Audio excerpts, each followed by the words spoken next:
పూర్వం ఆహార పద్ధతుల్లో చాలా నియమాలు ఉండేవి. ఎన్ని ఆరోగ్య సమస్యలు వచ్చినా తట్టుకునేవారు. కానీ ప్రస్తుత ఉరుకుల పరుగుల జీవితంలో సరైన ఆహార నియమాలు పాటించక రకరకాల వ్యాధుల బారిన పడుతున్నారు. ముఖ్యంగా ఈ మధ్య కాలంలో ఎక్కువ శాతం వినిపిస్తున్న సమస్య పైల్స్. చెప్పుకోవడానికి సిగ్గుపడు మరికొందరు భయంతోనూ వ్యాధిని నిర్లక్ష్యం చేసి సమస్యను మరింత పెద్దదిగా చేసుకుంటూ ఉంటారు. అయితే సరైన సమయంలో మంచి వైద్యం తీసుకుంటే శాశ్వత పరిష్కారం గ్యారంటీ అంటున్నారు హోమికేర్ ఇంటర్నేషనల్ వైద్యులు డాక్టర్ కవిత గారు. అలాగే పైల్స్, ఫిషర్, పిస్టుల లక్షణాలు ఎలా ఉంటాయి, ఎలా నయం చేసుకోవచ్చు, హోమియోపతిలో ఎలాంటి చికిత్స ఉంది, ఇలాంటి మరిన్ని వివరాలు వారిని అడిగి తెలుసుకుందాం. అలాగే మీరు కాల్ చేసిన నంబర్లు 0402331068 అండ్ 716. హలో డాక్టర్, ముందుగా చెప్పండి, అసలు పైల్స్ అంటే ఏంటి, ఎలాంటి రీజన్స్ వల్ల వస్తుంది? సో మామూలుగా gastric issue complaint, any gastric complaint ఉన్నా కూడా ముఖ్యంగా మనకు మలబద్ధకం, క్రానిక్ కాన్స్టిపేషన్ అంటాం. సో కొన్ని వారాలుగా కొన్ని నెలల తరబడి కనుక కాన్స్టిపేషన్ కంటిన్యూగా ఉండడం వల్ల ఏమవుతుంది అంటే కొంతమందికి పైల్స్ రూపంలో కానీ ఫిషర్ కానీ ఫిస్టుల రూపంలో రావచ్చు. సో ఈ మలబద్ధానికి దారితీసే కారణాలు మల్టిపుల్ ఉంటాయి. సో కామన్ ఫ్యాక్టర్స్ కనుక తీసుకుంటే మనకు ఇందాక చెప్పినట్టుగా ఇర్రెగ్యులర్ డైటరీ హ్యాబిట్స్, అంటే ఆన్ టైం ఫుడ్ తీసుకోకపోవడం, తరచుగా ఆ విధంగా జరగడం ఒకటి. అండ్ వాటర్ ఇంటేక్ కనుక తక్కువ తీసుకోవడం, సో దానికి తోడు స్పైసీ మసాలా ఫుడ్ ఎక్కువ తీసుకోవడం. And irregular sleep pattern, sleep సఫిషియెంట్గా లేకుండా ఇర్రెగ్యులర్ స్లీప్ ప్యాటర్న్ ఉన్న వల్ల ఇలాంటి సమస్యలు ఎక్కువ వస్తాయి. వీటికి తోడు మనకు కాలేయ సంబంధిత వ్యాధులు ఏమైనా ఉన్నా, అంటే ప్రీవియస్ హిస్టరీ ఆఫ్ టైఫాయిడ్ కానీ మలేరియా కానీ అట్లాంటి ఇబ్బందులు ఏమైనా వచ్చినా రికరెంట్గా ట్వైస్ అట్లా రావడం వల్ల కూడా, అండ్ హెపటైటిస్ అండ్ డిజార్డర్ వల్ల కూడా ఇలాంటి సమస్యలు మనం ఎక్కువ it may leads to gastritis, bloating abdomen and constipation, indigestion reasons ఇవి అయితే ఉంటాయి. అండ్ నవడేస్ కనిపిస్తున్న ఐబిఎస్లో మనకి ఇరిటబుల్ బౌల్ సిండ్రోమ్లో కాన్స్టిపేషన్ ఆల్టర్నేటివ్ డయేరియా ఉంటుంది, కొంతమందిలో కాన్స్టిపేషన్ ఉంటుంది, అది కూడా వన్ ఆఫ్ ద రీజన్. దానికి తోడు మనకు మెటబాలిక్ డిజార్డర్, థైరాయిడ్, అంటే హైపోథైరాయిడ్లో ముఖ్యంగా మనకు కాన్స్టిపేషన్ అంటే లో మెటబాలిక్ రేట్ ఉంటుంది కాబట్టి, సో డైజెస్టివ్ స్లో డైజెషన్ అవ్వడం వల్ల ఇండైజెషన్ ఎక్కువగా దారితీసే అవకాశాలు ఉంటాయి. దానికి కూడా ఒక వన్ ఆఫ్ ద రీజన్ అయ్యే అవకాశాలు ఉంటాయి. అండ్ హైపర్టెన్సివ్ పీపుల్లో కూడా మనకి ఎక్కువగా పైల్స్ రావడం అనేది ఎక్కువగా గమనించే అవకాశాలు ఉంటూ ఉంటాయి. సో వీటన్నిటితోడు మనకున్న సెడెంటరీ యాక్టివిటీ, అంటే ఫిజికల్ యాక్టివిటీ తక్కువ ఉండి కంటిన్యూస్ సిట్టింగ్ ప్రొఫెషన్ ఎవరికైతే ఉంటారో, సో మనకు అక్కడ ఉన్న వీన్స్ అనేది ఎంగార్జ్మెంట్ అయిపోయి ప్రెజర్ సిమ్టమ్స్ ఎక్కువగా ఉండే అవకాశాలు ఎక్కువగా ఉంటాయి. కాబట్టి physical inactivity and mental stress కనుక యాడ్ ఆన్ అయిపోయి, దానికి తోడు మనకి హ్యాబిట్స్ కనుక క్రానిక్ ఆల్కహాలిజం కానీ లేకుంటే స్మోకింగ్ కానీ ఉన్నాయి, ఇండైరెక్ట్గా వాడికి లివర్ మీద ఇష్యూస్ అయిపోయి ఎంజైమాటిక్ ప్రొడక్షన్ తగ్గడంతో ఇండైజెషన్కి కారణభూతులు అవుతాయి. ఈ విధంగా ఇండైజెషన్ అనేది కంటిన్యూగా మనకు కంటిన్యూ అయిపోయింది అనుకోండి, it may leads to constipation. So constipation వల్ల ఏమంటే సడన్లీ కంపల్సరీ ప్రెషర్ పెట్టడం అనేది జరుగుతుంది. సో దానివల్ల కంపల్సరీ చాలామందికి, కొంతమందికి డైరెక్ట్గా పైల్స్ రావచ్చు, కొంతమందికి ఫిషర్ రావచ్చు, కొంతమందికి ఫిస్టులా రావచ్చు.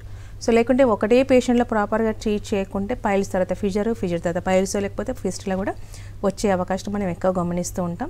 సో అందుకని వాటర్ ఇంటేక్ ప్రాపర్గా తీసుకొని, ఆన్ టైం ఫుడ్ తీసుకొని, స్లీప్ కనుక ఈవెన్ హెరిడిటరీ ఉన్నవాడు స్లీప్ కూడా ప్రాపర్గా తీసుకుంటే రాకుండా చూసుకోవచ్చు, వచ్చిన ఇనిషియల్స్ కరెక్షన్ చేసుకునే అవకాశాలు ఉంటాయండి. ఓకే అండి, మెయిన్గా పైల్స్కి సంబంధించి అంటే కొంతమంది పెయిన్ భరించలేక సర్జరీకి వెళ్తూ ఉంటారు. అంటే ఒకసారి సర్జరీ అయిన తర్వాత మళ్ళీ పైల్స్ అనేవి రిపీట్ అవుతాయా?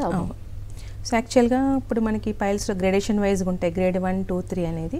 ఇంటర్నల్ ఉన్నప్పుడు చాలామంది బ్లీడింగ్ పర్ రెక్టమ్ ఉంటే పెయిన్లెస్, భయానికో దేనికో వాళ్ళు చెప్పడం అనేది జరగదు. తర్వాత కొన్ని రోజుల తర్వాత కానీ లేకపోతే కొన్ని వీక్స్లో కానీ సెకండ్ స్టేజ్ డైరెక్ట్గా రావడం, మోషన్ వెళ్ళినప్పుడు పెయిన్ రావడం కానీ మోషన్తో పాటు అది వీన్ అనేది బయటకు రావడం, బల్జ్ అయిపోయి 1 or 2, 3 ఉండి painful condition, nerve involvement start అయ్యే ఛాన్సెస్ ఉంటాయి. తర్వాత థర్డ్ గ్రేడ్ బయటకే ఉండిపోయి బ్లీడింగ్ పర్ రెక్టమ్ కంటే కూడా సివియర్గా పెయిన్ వచ్చే ఛాన్సెస్ ఉంటాయి.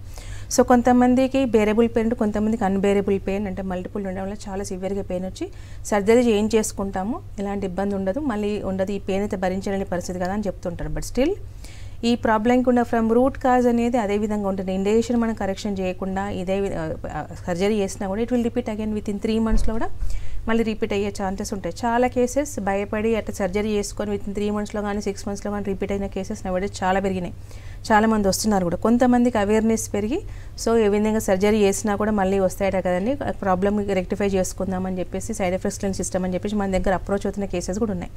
So surgery is not a solution for the piles. Only pain relief అనేది సర్టన్ కొన్ని వారాల వరకే ఉంటుంది. బట్ అదర్వైజ్ అండిల్ మన కాన్స్టిపేషన్ కరెక్షన్ ఇప్పుడు ఐబీసీ అనుకోండి, we need to correct the bowel movement and digestion ప్రాపర్గా కావడం, గ్యాసెస్ ఫార్మేషన్ తగ్గించడం, సో మోషన్ ఫ్రీ అవుతూ మనం మెడికేషన్ ఇవ్వడం వల్ల bleeding per rectum internal piles అంటే కంప్లీట్గా సొల్యూషన్ వచ్చి సో సో గ్రేడేషన్ వైజ్ పెరగకుండా ఉండే ఛాన్సెస్ ఉంటాయి. మీద సెకండ్ గ్రేడ్ ఉన్న కంప్లీట్ సొల్యూషన్ ఉంటుంది. థర్డ్ గ్రేడ్ అయితే నాకు పైల్ నథింగ్ బట్ వీన్ అనేది ఇండైరెక్ట్ లోపలికి వెళ్ళిపోయి చిన్న వాటర్ రూపంలో మిగిలిపోయి పెయిన్ ఉండదు, వాపు ఉండదు, నొప్పి ఉండదు అండ్ డైజెషన్గా ప్రాపర్గా అయిపోయి వితౌట్ సర్జరీ మళ్ళీ ప్రాబ్లం రిపీట్ కాకుండా మోషన్ ఫ్రీ అనేది ఉండే అవకాశాలు ఉంటాయండి మన మెడికేషన్ వల్ల. ఒకటి పైల్స్కి సంబంధించి మెయిన్ అంటే డయట్ పరంగా అంటే స్టేజెస్ ఉంటాయి కదా, వాటి గురించి చెప్పండి, అలాగే డయట్ పరంగా చెప్పండి. యాక్చువల్లీ మనకి స్టేజెస్ పరంగా ఫస్ట్ సెకండ్ థర్డ్ స్టేజ్ కనుక తీసుకుంటే పెయిన్ ఇన్వాల్వ్మెంట్ అనేది మనం థర్డ్ స్టేజ్లో ఎక్కువ గమనిస్తుంటాం. సెకండ్ స్టేజ్లో on and of pain and bleeding per కూడా గమనిస్తూ ఉంటాం. సో డైట్ అనేది మనకు మేజర్ కన్సర్న్ కనుక తీసుకుంటే ముఖ్యంగా మనకు కాన్స్టిపేషన్ రావడానికి రీజన్ ఏంటి అంటే ప్రిజర్వేటివ్ ఫుడ్, జంక్ ఫుడ్ ఎక్కువ తీసుకోవడం వల్ల, వాటర్ ఇంటెక్ తక్కువ తీసుకోవడం వల్ల, స్లీపింగ్ అబ్నార్మల్ ఉండడం వల్ల, ఆన్ టైం ఫుడ్ తీసుకోకపోవడం వల్ల, స్పైసీ మసాలా తీసుకోవడం వల్ల. కాబట్టి ఇవి triggering factors. Even the medicines వాడడం స్టార్ట్ చేయకముందు నుంచి అయినా కూడా ఇవి ప్రాపర్గా మెయింటైన్ చేయాల్సిందే. సో మనకు spicy masala food nothing but non veg items కొద్దిగా కంట్రోల్ చేయాల్సిందే. They need to avoid. On time ప్రాపర్గా ఫుడ్ తీసుకోవాల్సిందే and sleep pattern also they have to maintain. So దానికి తోడు మనకు పులుపు పదార్థాలకు తగ్గించుకుంటూ అంటే గ్యాసెస్ ఫార్మేషన్ కాకుండా ఉండడానికి పులుపు పదార్థాలు తగ్గించుకోవడం అవసరం. అండ్ వీటన్నిటితో పాటు ప్రిజర్వేటివ్ కలరింగ్ చేసిన ఫుడ్ కానీ అవాయిడ్ చేయాలి. పీచు పదార్థాలు ఉన్న ఫుడ్ ఎక్కువ తీసుకోవాలి. థింక్ బట్ లీఫీ వెజిటేబుల్స్ ఎక్కువ తీసుకోవడం కానీ అండ్ ఫ్రూట్స్ రూపంలో కావాలి. ఇన్స్టెడ్ ఆఫ్ జ్యూసెస్ కంటే కూడా మనం ఫ్రూట్స్ ఎక్కువ తీసుకుంటే నారంట పీచు ఎక్కువ ఉంటుంది. కాబట్టి హెల్దీ డైట్ మెయింటైన్ చేయడం వల్ల ఎనర్జీ లెవెల్స్ ఎక్కువ మెయింటైన్ అవ్వడంతో పాటు ఫుడ్ అనేది ప్రాపర్గా డైజెషన్ అయిపోయి గ్యాసెస్ ఫార్మేషన్ లేకుండా కాన్స్టిపేషన్ కరెక్షన్ అయ్యే ఛాన్సెస్ ఉంటాయి. కొంతమంది ఈవెన్ దో డైట్ మెయింటైన్ చేసినా కూడా థర్డ్ స్టేజ్ వచ్చిన తర్వాత medication is very much important. Compulsory మెడిసిన్స్తోనే కరెక్షన్ అయ్యే ఛాన్సెస్ ఉంటాయి. పాథాలజీ డెవలప్ అయింది కాబట్టి ఆ డైట్ మెయింటైన్ చేసుకుంటూ కూడా మెడిసిన్స్ వాడితేనే పెయిన్ తగ్గడంతో పాటు వీన్ ఎంగాజ్మెంట్ తగ్గిపోయి స్వెల్లింగ్ తగ్గడంతో పాటు అండ్ దురద కానీ డిశ్చార్జెస్ కానీ తగ్గే ఛాన్సెస్ ఉంటాయి. బ్లీడింగ్ కూడా రాకుండా ఉండే అవకాశాలు ఉంటాయి. అండ్ కంటిన్యూస్ సిట్టింగ్ అనేది కాకుండా moderate exercise is very much important. Sedentary activities at next కొద్దిగా ట్రిగ్గరింగ్ ఫ్యాక్టర్ కాబట్టి ఫిజికల్ యాక్టివిటీ పెంచుకోవడం, అలానే యోగా లాంటి ఎక్సర్సైజ్ చేయడం వల్ల మెంటల్ స్ట్రెస్ కూడా రిలాక్స్ అయ్యే ఛాన్సెస్ ఉంటాయి. And proper medicine pathology reverse చేసే ఛాన్సెస్ ఉంటాయి. డైట్ ట్రిగ్గరింగ్ కాకుండా ఉంటుంది. సో ఈ 3 కలిపి కనుక చేసుకుంటే సో ప్రాపర్ కరెక్షన్ అవ్వడంతో పాటు మళ్ళీ ప్రాబ్లం రిపీట్ కాకుండా కూడా చూసుకోవచ్చండి. ఓకే, మరి ఫిస్టులా అంటే ఏంటి, ఇది ఏ రీజన్స్ వల్ల వస్తుంది, అలాగే సిమ్టమ్స్ ఎలా ఉంటాయి? ఓకే, సో చాలామందికి ఇప్పుడు ఇవన్నీ కోసిస్టర్స్ లాగా పైల్స్ కానీ ఫిజర్ కానీ ఫిస్టులా కానీ. సో ఫిస్టులా కూడా ఇప్పుడు మనకు పైల్స్ని ప్రాపర్గా ట్రీట్ చేయకుండా సిమిలర్ ట్రిగరింగ్ ఫ్యాక్టర్స్ అదే విధంగా ఉన్నా. So constipation is a major concern, similar sitting profession is a major concern, chronic alcoholics and chronic smokers. వీటన్నిటి తోడు దీనికి డయాబెటిక్ హిస్టరీ ఉన్న వాళ్ళు కూడా మనకి ఫిస్టులాస్ రికరింగ్గా వచ్చే ఛాన్సెస్ మనం ఎక్కువ గమనిస్తూ ఉంటాం. So fistula nothing but perianal abscess, చాలామందికి చీమగడ్డలా కనిపిస్తుంది. Pus discharge from anus, discharge రావడం, ఇనిషియల్లీ మ్యూకస్ లాగా దురద రావడం ఉంటుంది. కొంతమంది ఇంటర్నల్ డెప్త్ అంటే canal fistula is nothing but internal opening అంటూ ఉంటాం. సో ఇన్ఫెక్షన్ అనేది ఇంటర్నల్ కనుక స్ప్రెడ్ అయిపోతే కనుక ఇవి మల్టిపుల్ పొజిషన్లో ఉంటాయి. 3 o'clock position, 9 o'clock position, 6 o'clock position, 12 o'clock position అని ఒకటే పేషెంట్లో 2-3 ఉండొచ్చు. డెప్త్ని బట్టి కూడా అంతే. చాలామందికి 1 centimeter 2 centimeter డెప్త్ ఉన్న కేసెస్ కూడా వస్తూ ఉంటారు. ఇలాంటి కేసెస్ ఇన్ఫెక్షన్ ఇంటర్నల్ స్ప్రెడ్ అవ్వడం వల్ల డిశ్చార్జ్తో పాటు పస్ డిశ్చార్జ్తో పాటు ఫీవర్ విత్ చిల్స్ కూడా మనం గమనిస్తుంటాం. సివియర్గా pain, they can't sit for a while, ఎందుకంటే కంటిన్యూగా ఊజింగ్ అవుతుంటుంది కాబట్టి డిస్కంఫర్ట్లు ఎక్కువ ఉంటారు. దే కాంట్ కాన్సన్ట్రేట్ ఆన్ దేన్ వర్క్ని కూడా ప్రాపర్గా చేసుకునే పరిస్థితి ఏర్పడే ఛాన్సెస్ ఉంటాయి. అదే ఈవెన్ దో చాలామంది ఫిస్టులాకి సర్జరీకి వస్తుంటారు. వెళ్ళినా కూడా అదే పొజిషన్లో రావడం, మళ్ళీ వేరే పొజిషన్లో కూడా రికరింగ్ అయ్యే ఛాన్సెస్ ఉంటాయి. ఎందుకంటే లో ఇమ్యూనిటీ వీళ్ళకి ఎక్కువ ఉండడం వల్ల డయాబెటిక్ పీపుల్కి రిపీటెడ్గా వస్తుంది. అందుకని ఫిస్టులా వచ్చింది అనగా definitely they have to rule out with the diabetic levels అది ఏ విధంగా ఉన్నాయి అనేది. సో ఆ విధంగా ఉంటే కనుక HbA1c లెవెల్స్ అబ్నార్మల్ ఉంటే compulsory we need to control diabetic level along with fistula correction. ఇప్పుడు మనం ఇచ్చే మెడికేషన్ సర్జికల్ కాకుండా సో డిశ్చార్జ్ తగ్గడంతో పాటు అనేది అంటే ఎబ్సెస్ అనేది బర్స్ట్ అయిపోయి డిశ్చార్జ్ అయిపోయి ఇంటర్నల్ కెనాల్ కూడా హీల్ అయిపోయే ఛాన్సెస్ ఉంటాయి. సో హీల్ అవ్వడం వల్ల ఏంటి, సో ఇన్ఫెక్షన్ ఇంటర్నల్ స్ప్రెడ్ కాకుండా ఉండడంతో పాటు ప్రాబ్లం మళ్ళీ రికరెంట్ లేకుండా చేసుకోవచ్చు. సో మనకి స్పింక్టర్ జోన్లో ఫిస్టులా వచ్చిన ఇబ్బంది లేకుండా non surgical is going to be treatable. At the same time pain తగ్గడంతో పాటు ఫీవర్ విత్ చిల్స్ కూడా తగ్గే ఛాన్సెస్ ఉంటాయి. సో ప్రికాషన్ డ్రెస్సింగ్ చేసుకుంటూ మెడికేషన్ కనుక వాడితే water intake, on time food, spicy masala they need to avoid and pulses లాంటివి కొద్దిగా అవాయిడ్ చేస్తూ మెడికేషన్ వాడితే అండ్ డయాబెటిక్ కనుక ఉంటే దాన్ని కంట్రోల్గా ఉంచుకుంటూ వెళ్తే మన మెడికేషన్ అంతా నాన్ సర్జికల్లీ కంప్లీట్గా ఇర్రెస్పెక్టివ్ ఆఫ్ లెవెల్స్ అంటే 3 o'clock అయినా ఇన్ పొజిషన్ మల్టిపుల్ పొజిషన్స్ అయినా కూడా మల్టిపుల్ అంటే డెప్త్ ఉన్నా కూడా it will take time. Heavy depth చాలా డెప్త్గా ఉందనుకోండి కొంచెం టైం ఎక్కువ తీసుకుంటుంది. బట్ హీలింగ్ అయ్యి డిశ్చార్జ్ మాత్రం తొందరగా తగ్గే ఛాన్సెస్ ఉంటాయి. బట్ రీసెంట్గానే వచ్చి చేసింది అనుకుంటే కొన్ని మనసులోనే కంప్లీట్గా హీల్ అయిపోయే ఛాన్సెస్ ఉంటాయి. మన ఫిస్లోగ్రామ్ చేయించిన తర్వాత కూడా క్లియర్ కట్గా పిక్చర్ బిఫోర్ ఆఫ్టర్ చేసినా కూడా నార్మల్ అయిన conditions and number of cases ఉన్నాయి. నాన్ సర్జికల్లీ మనకు భయపడకుండా ఈ ఫిస్లాని కూడా మెడికేషన్తో యూస్ చేసుకోవచ్చు. ఇచ్చే విధానం మన జీసీఎస్ ఉంటుంది కాబట్టి కరెక్షన్ అనేది ఫ్రమ్ రూట్ నుండి చేసుకోవచ్చు అండి. మరి ఫిషర్ అంటే అయితే అలాగే సేమ్ రీజన్స్ సిమ్టమ్స్ ఎలాగుంటాయి? సో అందరిలో ఒకేలాగా ఉంటాయా, ఎవరైనా డిఫరెన్స్? యాక్చువల్గా ఫిషర్ కూడా similar causative factors are similar, but symptoms are డిఫరెంట్గా ఉండే ఛాన్సెస్ ఉంటూ ఉంటాయి. So fissure is nothing but సివియర్గా పెయిన్. సో కంపేర్ టు మనకు పైల్స్ ఒక టైప్ అయిన పెయిన్ ఉంటుంది, అండ్ ఫిస్టులాకి మనకు fever with chills and pus discharge ఉంటుంది. ఫిషర్ మేజర్ కాన్సన్ట్రేషన్ ఎక్కువ సివియర్గా pain, burning like pain, pricking like sensation, and ending రెక్టంలో ఎండ్ వూండ్స్ ఉండే ఛాన్సెస్ ఎక్కువ ఉంటాయి. సో దీనివల్ల సివియర్గా burning pain before, during and after defecation also, persisting pain for కొన్ని అవర్స్ త్రూఅవుట్ ద డే 24/7 ఉన్న కేసెస్ కూడా వస్తూ ఉంటారు. సో సివియర్గా పెయిన్ వస్తుంది, వీళ్ళకి బ్లీడింగ్ ఎక్కువ కాదు, బట్ బ్లడ్ స్ట్రీక్ లాగా రావడంతో పాటు కాన్స్టిపేషన్ ఉండడంతో పాటు సివియర్గా burning, pricking sensation, splinter like sensation anal region ఎక్కువ మన రెక్టల్ రీజన్లో గమనిస్తూ ఉంటాం. సో కంపేర్ టు ఈ రెండింటి కంటే కూడా మనకు ఫిషర్కి సివియర్గా పెయిన్ ఉంటుంది కాబట్టి they will consult the doctor, ఎర్లీగా కన్సల్ట్ అయ్యే ఛాన్సెస్ ఉంటాయి. వాళ్ళు పెయిన్ అన్బేరబుల్ ఉంటుంది కాబట్టి. సో దీనికి కూడా మనకు పెయిన్ ఇన్స్టాంట్గా రిలీఫ్ అయ్యే ఛాన్సెస్ ఉంటాయి, బట్ పెయిన్ హీల్ అవ్వడంతో పాటు వూండ్ హీల్ అవ్వాలి కాబట్టి సో వూండ్ హీలింగ్కి it will take time. Along with that triggering factor మన కాన్స్టిపేషన్ కరెక్షన్ చేస్తూ గ్యాసెస్ ఫార్మేషన్ కానీ, గ్యాస్ట్రిక్ ఇష్యూస్ కానీ, గర్డ్ సిమ్టమ్స్ కానీ, బ్లోటింగ్ అబ్డామిన్ కానీ, ఎనీ అదర్ లివర్ ఇష్యూస్ ఉన్నా కూడా మన మెడికేషన్ దాన్ని కరెక్షన్ అయ్యే ఛాన్సెస్ ఉంటాయి. సో అది కరెక్షన్ అవుతుంది కాబట్టి ఉన్న తగ్గడంతో పాటు మళ్ళీ ప్రాబ్లం రిపీట్ కాకుండా కూడా చూసుకోవచ్చు. ప్యూర్లీ నాన్ సర్జికల్ అంటే సర్జరీ రిక్వైర్మెంట్ లేకుండానే మనం టోటల్ కరెక్షన్ చేసుకోవచ్చు. But precautions are similar for all things. So on time food తీసుకోవడం, మంచిగా నెమ్లీ ఫుడ్ తీసుకోవడం, హరీబరీగా లేకుండా వాటర్ ఇంటేక్ ప్రాపర్గా తీసుకోవడం, ఇన్ బిట్వీన్ ఫుడ్ వాటర్ తీసుకోకుండా ఉండడం, అండ్ స్పైసీ మసాలా అవాయిడ్ చేయడం, ముఖ్యంగా non veg, and at the same time పీచు పదార్థాలను ఎక్కువ తీసుకోవడం, పీచు పదార్థాలు బట్ రైస్ ఫుడ్ ఎక్కువ తీసుకోవడం, ఆకుకూరలు కానీ లీఫ్ వెజిటబుల్స్తో పాటు, అండ్ ఫ్రూట్స్ రూపంలో ఎక్కువ తీసుకోవడం ఇన్స్టెడ్ ఆఫ్ జ్యూసెస్ కంటే, ఎందుకంటే అందులో పీచు మిస్ అయ్యే ఛాన్స్ ఉంటుంది కాబట్టి దానికి డైరెక్ట్ కనుక ఫ్రూట్ తీసుకుంటే పీచు పాత్రలు అవ్వడం వల్ల ప్రాబ్లం రెక్టిఫై అయ్యే ఛాన్సెస్ ఉంటాయి. అండ్ ఐబీఎస్ మేబీ రీజన్ అయితే కనుక మనకి ఐబీఎస్ కూడా కంప్లీట్గా హీల్ అయ్యే ఛాన్సెస్ ఉంటాయి ఇలాంటి ఆటోఇమ్యూన్ డిజార్డర్స్లో అయినా. బట్ అలాగే విత్ డైట్, స్మోకింగ్ కూడా, డ్రింకింగ్ కూడా, alcoholism compulsory they need to quit. ఎందుకంటే ఇండైరెక్ట్గా మనకి లివర్ ఈజ్ స్ట్రెస్లో ఉంటుంది కాబట్టి హ్యాబిట్స్ వల్ల ఈవెన్ మెడికేషన్ వాడినా కొంతమంది రిపీట్ అవ్వడానికి రీజన్స్ ఒక అవకాశాలు ఉంటూ ఉంటాయి. కాబట్టి they need to quit the alcoholism and smoking, otherwise liver functioning అబ్నార్మల్గా అయిపోయి మనకు ప్రోటీన్ డైజెషన్ చేసే ఎంజైమాటిక్ ప్రొడక్షన్ తగ్గుతుంది కాబట్టి ఫర్దర్ ఇండైజెషన్ కంటిన్యూగా అయ్యే ఛాన్సెస్ ఉంటాయి. సో ఇలాంటి కొన్ని ప్రికాషన్స్ కనుక తీసుకుంటే కనుక మెడికేషన్ వాడితే టోటల్గా కరెక్షన్ చేసుకోవచ్చు.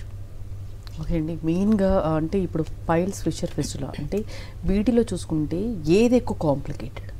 ఓకే, యాక్చువల్గా కాంప్లికేటెడ్ కనుక తీసుకుంటే మనకి ఫిస్లా చెప్పొచ్చు. సో ఎందుకంటే ఇంటర్నల్ ఆర్గాన్స్కి డెఫినెట్గా మనకు అన్నీ స్ప్రెడ్ అయ్యే ఛాన్సెస్ ఉంటాయి ఇన్ఫెక్షన్ అనేది కాబట్టి. సో అది కాంప్లికేషన్ ఎక్కువగా అయ్యే ఛాన్సెస్ ఉంటూ ఉంటాయి. అండ్ ఫిషర్ అంటే they can bear the pain, but చాలామందికి అపోహ కూడా ఉంటుంది. అంటే అపోహ ఇన్ ద సెన్స్ అని కాదు, క్యాన్సరస్ కండిషన్ అవైడేస్ చాలా క్యాన్సరస్ కండిషన్స్ పెరుగుతున్నాయి. సో రెక్టల్ క్యాన్సర్స్ అవి కూడా అది ఎక్కువ మనకి ఫిషర్ కానీ లేకుంటే పైల్స్ ఉన్నా కూడా వీళ్ళు అయ్యే ఛాన్సెస్ ఎక్కువగా ఉంటుంటాయి. బట్ అవుట్ ఆఫ్ 1000 కేసెస్లో నెవడేస్ ఇంక్రీజ్ అయినాయి, నెంబర్ ఈజ్ ఇంక్రీజ్డ్. ప్రీవియస్లీ అయితే అలాంటి రీజన్స్ లేకపోవచ్చు. Compulsory now we have to colonoscopy, rectoscopy, fistogram and compulsory చేయించిన తర్వాతనే అది బ్లీడింగ్ పర్ రెక్టమ్ అనగానే పైలో ఒకటి రీజన్ కూడా కాకపోవచ్చు. అక్కడ రెక్టంలో మనకి అదర్ గ్రోత్ ఏమైనా ఉండడం వల్ల కూడా ఈ పాసిబుల్ అయ్యే ఛాన్సెస్ ఉంటాయి. నథింగ్ బట్ స్వెల్లింగ్స్ కానీ లేకుంటే ఎన్ని టిష్యూ గ్రోత్ కానీ ఉండడం వల్ల ఉంటుంది కాబట్టి. సో కంటిన్యూగా ఉండి రెస్పాండ్ కాకుంటే కనుక definitely they have to rule out with the colonoscopy. Other piles, internal pile అయినా లేకపోతే ఎనీ రెక్టల్ వూండ్ ఏమైనా ఉందా, లేకపోతే రెక్టల్ అంటే ఎనీ అంటే గ్రోత్ లాగా ఏమైనా ట్యూమర్ లాగా ఉందని కూడా we have to rule out. So దీనికి తోడు మనకు కొన్ని రకాల అల్సరేటివ్ కొలైటిస్ లాంటి కేసెస్లో కూడా మనకి పల్స్ డిశ్చార్జ్తో పాటు బ్లడ్ డిశ్చార్జ్ కూడా వస్తుంటాయి. That is also one of the autoimmune disorder. So it will take time to heal completely. So దానికి స్టిరాయిడ్ మెడికేషన్ ఆల్టర్నేట్ సిస్టమ్లో ఇస్తూ ఉంటారు. అదే that is a solution for in that system. But అది life long medication వాడుతుంటారు. దానివల్ల కూడా gut health పాడవడంతో పాటు అదర్ కోమార్బిడ్ కండిషన్లు వచ్చే ఛాన్సెస్ ఉంటాయి. వేరాస్ హోమియోపతిలో మన ప్రిస్క్రిప్షన్లు ఏంటంటే జీసీఎస్ మెథడ్లో అది కంటిన్యూ హీల్ అయ్యే ఛాన్సెస్ ఉంటాయి. నాన్ స్టిరాయిడల్లీ ప్రాబ్లం రెక్టిఫై అయ్యే ఛాన్సెస్ ఉంటాయి. బ్లడ్ రాకపోవడం, అల్సరేటివ్ అంటే heal problem rectify from root నుంచి క్లియర్ అవ్వడంతో పాటు వితౌట్ ఎనీ మెడికేషన్ అయ్యే ఛాన్సెస్ ఉంటాయి. Just ulcerative colitis and chronic డిజీజ్తో పాటు ఐబిఎస్ కూడా అలాంటి డిజార్డరే. సో అది కూడా irregular of diarrhoea and constipation correction అవుతుంది. బౌల్ మూమెంట్ నార్మల్గా కరెక్షన్ చేస్తాం కాబట్టి టోటల్ రికవరీ కావచ్చు. సో నెగ్లిజెన్స్ వల్ల ఇవి ఏవైనా రిస్క్ ఫ్యాక్టర్స్ వచ్చే ఛాన్సెస్ ఉంటూ ఉంటాయి. అది కానీ ఇది కానీ చెప్పేసి వాటి కరెక్ట్గా ప్రాపర్గా టెస్ట్ చేసుకొని నథింగ్ బట్ డిఫరెన్షియల్ డయాగ్నోసిస్ తీసుకొని ప్రోగ్నోసిస్ ఆఫ్ ద డిజీజ్ అని కరెక్ట్గా మనం జడ్జ్ చేసుకుంటే ప్రాపర్ ట్రీట్మెంట్ డే 1 నుంచి మనం కనుక స్టార్ట్ చేస్తే హీల్ అవ్వడంతో పాటు మళ్ళీ ప్రాబ్లం రిపీట్ కాకుండా చూసుకోవచ్చు. వీటన్ని డిజార్డర్స్కి మనం ఫుల్ స్టాప్ పెట్టచ్చు. ఓకే, అంటే వీటికి ఇంటర్నల్ లింక్ ఐబిఎస్కి ఏమైనా సంబంధం ఉంటుందా? యాక్చువల్గా ఇరిటబుల్ బవల్ సిండ్రోమ్ అంటే మనకి definitely stress reason, sedentary activity reason, దానికి తోడు కాన్స్టిపేషన్ ఆల్టర్నేట్ విత్ డయేరియా అంట. కొంతమంది పేషెంట్లో మనం కాన్స్టిపేషన్ చూస్తుంటాం, కొంతమంది పేషెంట్లో మనం డయేరియా చూస్తుంటాం. రెండిట్లో మనకు పాసిబిలిటీ ఉంటుంది మనకి పైల్స్ వచ్చే ఛాన్సెస్, ఎందుకంటే ప్రెజర్ సింప్టమ్స్ ఉంటాయి కాబట్టి. ఇనీషియల్లీ మనకి 1 year 2 years వరకు ఎలాంటి ఇబ్బంది ఉండకపోవచ్చు. ఎన్ని టెస్ట్లు చేయించినా కూడా ఎలాంటి ప్రాబ్లం లేదు, ఓన్లీ కాన్స్టిపేషన్ డయేరియా ఉంటూనే ఉంటుంది. Either appetite loss or indigestion and stomach pain and bloating abdomen తప్ప వేరే అదర్ సిమ్టమ్స్ ఏమీ ఉండవు. డయేరియా అయితే కనుక వెయిట్ లాస్ ఉంటుంది, అబ్జార్ప్షన్ కూడా అదర్ సిమ్టమ్స్ అయితే హెడేక్ లాంటి న్యూట్రిషన్ డెఫిషియన్సీ మనం గమనిస్తూ ఉంటాం. సో బట్ ఇది కనుక కంటిన్యూషన్ కొన్ని ఇయర్స్ కనుక అయితే కనుక it may leads to piles కానీ ఫిషర్ కానీ వచ్చే ఛాన్సెస్ ఎక్కువ మనం గమనిస్తుంటాం. సో ప్రాపర్గా కనుక ఎర్లీగానే మనకి కాన్స్టిపేషన్ ఉందనుకోండి, దాన్ని ప్రాపర్గానే కరెక్షన్ చేసుకోవడం ఇంపార్టెంట్. ఇప్పుడు కాన్స్టిపేషన్ ఇర్రెస్పెక్టివ్ ఆఫ్ ఏజ్ మనకి చిన్నపిల్లలు, మిడిల్ ఏజ్ గ్రూప్లో ప్రతి ఒక్కరిలో గమనిస్తున్నాం, మేల్ అండ్ ఫీమేల్లో కూడా గమనిస్తున్నాం. సో పోస్ట్ ప్రెగ్నెన్సీ తర్వాత కూడా మనం ఎక్కువ గమనిస్తూ ఉంటాం.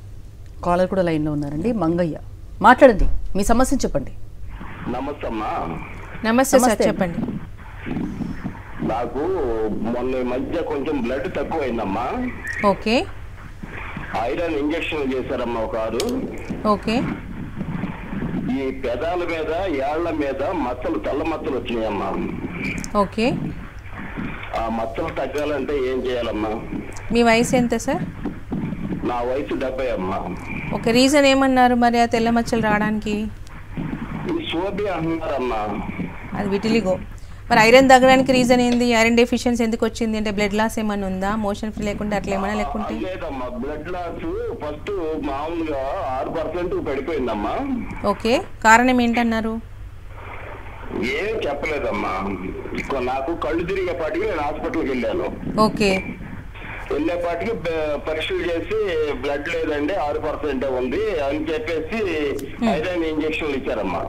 ఓకే. ఇంజక్షన్లు ఇచ్చిన తర్వాత 1 month తర్వాత ఈ మచ్చలు బయటకు వచ్చినాయమ్మా, తెల్ల మచ్చలు. ఓకే. సోగిలాగా బయటకు వచ్చినది.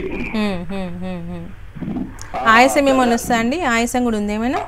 ఆయాసం ఏమి లేదమ్మా, తెల్ల మచ్చలు పెదాల మీదను మరలా చేతుల పైన ఫింగర్స్ మీద ఉన్నాయి అన్నారు. కరెక్షన్ అయితే సార్, కరెక్షన్ అవుతుంది. మీకు అనీమిక్ అయ్యింది, బ్లడ్ ఎక్కిస్తున్నారు, ఓకే మెయింటైన్ అవుతుంది. కానీ బట్ స్టిల్ ఇప్పుడు మనకి విటిలిగా ఉందనుకోండి, కంపల్సరీ డెఫినెట్గా కరెక్షన్ అయ్యే ఛాన్సెస్ ఉంటాయి. హైపోపిగ్మెంటేషన్ ప్యాచ్ అంటాం, ఇది కూడా ఒక ఆటో ఇమ్యూనే. సో మనకు కాకపోతే ఇప్పుడు ఆల్రెడీ లిప్స్ మీద స్టార్ట్ అయింది అండ్ ఫింగర్ టిప్స్ మీద స్టార్ట్ అయింది అంటున్నారు. సో మెడికేషన్ ఇవ్వడం వల్ల మనకు మెలనోసైట్ పిగ్మెంటేషన్ నార్మల్గా బాడీలో ప్రొడక్షన్ అవుతూ ఫస్ట్ థింగ్ ప్రోగ్రెస్ అంటే ఇంకా న్యూ ప్యాచెస్ రాకుండా ఈ స్పాటింగ్ ఏర్పడుతూ కరెక్షన్ అయ్యే ఛాన్సెస్ ఉంటాయి. బట్ అనీమిక్ అనేది ఎందుకో రీజన్ ఒకసారి కనుక్కుంటే, అంటే థైరాయిడ్ లాంటి డిజార్డర్ ఉన్నా, డయాబెటీస్ ఉన్నా కూడా అంత లోగా పడిపోదు. బట్ ఆ రీజన్ కనుక్కొని దాని ప్రకారం కూడా మనం మెడికేషన్ ఇస్తే 2 ప్రాబ్లమ్స్కి మనం సొల్యూషన్ తీసుకోవచ్చు. ఒకసారి ప్రీవియస్ హిస్టరీ ఆఫ్ రిపోర్ట్స్ అంటే ఏవైతే రిపోర్ట్ చేయించినారో అవి తీయించుకొని వస్తే సో దాని ప్రకారం మనం ట్రీట్మెంట్ స్టార్ట్ చేయొచ్చు సార్. ఓకే అండి. మెయిన్గా అంటే ఒక పేషెంట్ ఎగ్జామినేషన్ ఏ విధంగా చేసుకోవాలంటే పైల్స్, ఫిషర్, ఫిస్టులకి సంబంధించి యాక్చువల్గా symptoms are very much important. So సిమ్టమ్స్తో పాటు మనకు ఇప్పుడు ఇందాక బ్లీడింగ్ పర్ రెక్టమ్ ఉంది అంటే definitely we have to rule out with the colonoscopy. So colonoscopy, rectoscopy కనుక తీస్తే ఇంటర్నల్ అదర్ గ్రోత్స్ ఉన్నాయా, లేకపోతే పైల్ అయినా ఇంటర్నల్ పైలా వీనస్ ఎంగార్జ్మెంట్ అని తెలుస్తుంటాం. అండ్ హిస్టరీ బీపీ ఏమన్నా ఉందా, లేకపోతే కాన్స్టిపేషన్ ఉందా, లేకపోతే వాళ్ళ లైఫ్ స్టైల్ ప్యాటర్న్ ఏ విధంగా ఉంది, and any other comorbid conditions ఉన్నాయా, థైరాయిడ్ అంటే హైపోథైరాయిడ్ డిజార్డర్ ఏమైనా ఉందా, లేకపోతే పాస్ట్ హిస్టరీ ఆఫ్ ఎన్ని ఇయర్స్ నుంచి, ఎన్ని మంత్స్ నుంచి, ఎన్ని వీక్స్ నుండి వాళ్ళకి ఈ కాన్స్టిపేషన్ ఉంది అనేది కనుక్కోవడం బట్టి మనకు రూల్ అవుట్ చేసుకునే అవకాశాలు ఉంటాయి. సిమిలర్ థింగ్ మనకు ఫిషర్ కూడా ఈజీగా మనకు కొల్నోస్కోపీలో తెలుసుకునే ఛాన్సెస్ ఉంటాయి. రెక్టమ్ వుండ్ ఎంత డెప్త్ ఉంది, ఎంత వారు ఉందని చెప్పేసి. మరి వేరే ఫిస్లో కనుక అయితే కనుక ఫిస్లోగ్రామ్లో చేస్తే కనుక position and place and depth and width clear కట్గా తెలుసుకునే ఛాన్సెస్ ఉంటాయి. ఎన్ని నెంబర్స్ ఉన్నాయి, ఏ పొజిషన్లో ఉన్నా కూడా తెలుసుకునే అవకాశాలు ఉంటాయి. సో ఈ టెస్ట్ రిపోర్ట్స్తో పాటు అని కంటిన్యూగా బ్లడ్ లాస్ అని అంటాను. ఇందాక పేషెంట్ కాల్ వచ్చినట్టు సడన్గా బ్లడ్ లాస్ ఎనిమికి వెళ్ళిపోయే ఛాన్సెస్ ఉంటాయి, ఇంటర్నల్ బ్లీడింగ్ ఉండి పైల్స్ కనుక ఉంటాయి. So we have to rule out every 3 to 6 monthsకి ఏ విధంగా బ్లడ్ లెవెల్స్ మెయింటైన్ అవుతుంది. ఈవెన్ దో బ్లడ్ లాస్ తగ్గినా కూడా ఏ విధంగా ఉంది కూడా కనుక్కోవడం అనేది ఇంపార్టెంట్. అండ్ వాళ్ళ మెడిసిన్ హిస్టరీ కూడా, ఇప్పుడు ఇంతకుముందు వేరే అదర్ మెడికేషన్కి ఏమైనా వాడుతున్నారా, వేరే అదర్ మెడిసిన్స్ అంటే ఐబిఎస్ లాంటి కేసెస్ కానీ, అల్సరేటివ్ కోలైటిస్ లాంటి కేసెస్ కానీ, అండ్ అది అదర్ మెడికేషన్ ఏమైనా వాడుతున్నారా, ఆ history also very much important. And anti depressants కూడా, సో చాలామంది యాంటీ డిప్రెసెంట్స్ వాడడం వల్ల కూడా కొంతమంది కాన్స్టిపేషన్ కూడా వచ్చే ఛాన్సెస్ ఉంటాయి. So we have to correct that one. So ఆ హిస్టరీ తీసుకొని దాని ప్రకారం మనకు ఈ diagnosis and symptoms and history తీసుకున్న వాళ్ళ మెడికేషన్ పెడితే, సో దాని ప్రకారం మనకు లైన్ ఆఫ్ ట్రీట్మెంట్ కరెక్షన్ చేసుకోవచ్చు అండ్ ప్రాబ్లమ్ రెక్టిఫై చేసుకునే ఛాన్సెస్ ఉంటాయి. అండ్ ఎలాంటి సప్లిమెంటేషన్ కూడా తీసుకోవాలి. పేషెంట్ ఈజ్ ఎనీమిక్ అనుకోండి, you have to take the supplementation of the iron. At the same time అది డైట్ పరంగానో లేకపోతే సప్లిమెంటేషన్ రూపంలో కూడా తీసుకోవాల్సిన అవకాశాలు ఉంటాయి.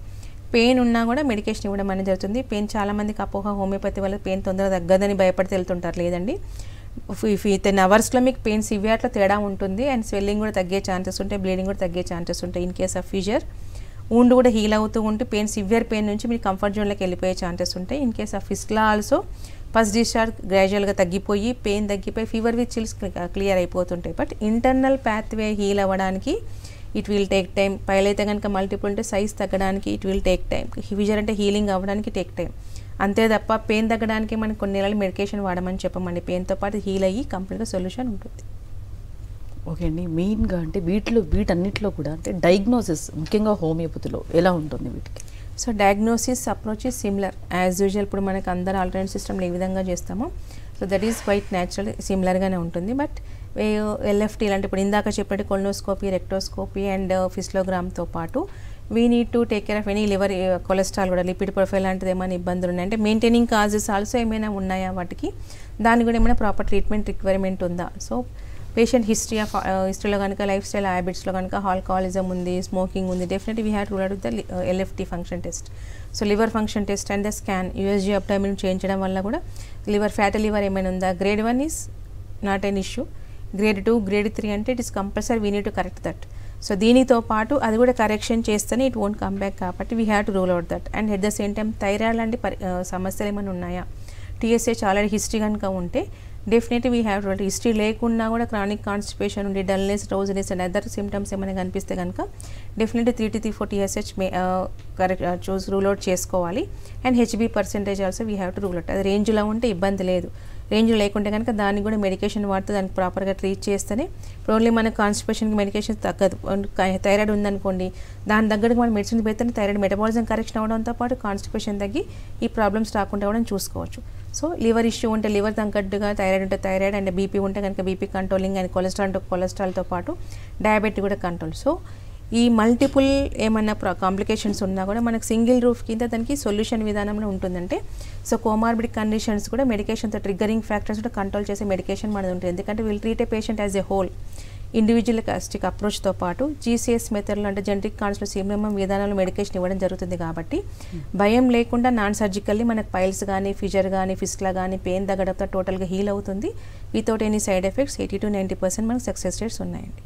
ఓకే అండి, పైల్స్, ఫిషియర్, ఫిస్టులా గురించి చాలా డీటెయిల్గా ఎక్స్ప్లెయిన్ చేశారండి. Thank you.